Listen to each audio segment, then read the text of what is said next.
Le groupe UDC a attaqué ces jours l'étude du budget 2025 de l'État de Vaud.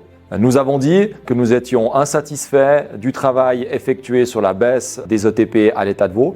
Encore une fois, après l'année 2024, l'État de Vaud engendre des ETP, donc des places de travail supplémentaires. Alors certes, un peu moins que l'année dernière, mais toujours des places de travail supplémentaires. Et en ce sens, l'État de Vaud doit travailler pour diminuer ses charges qui explosent encore une fois. Alors il n'y a pas que les ETP.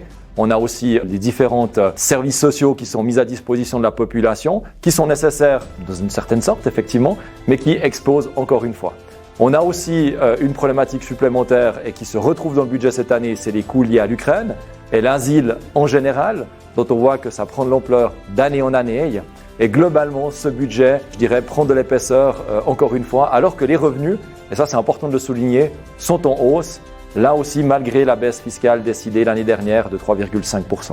En ce sens, le groupe UDC a mentionné qu'il fallait absolument diminuer les charges de l'État, sinon nous allons droit dans le mur dès le budget de l'année 2026. Je suis Cédric Weissert, député et chef du groupe UDC au Grand Conseil.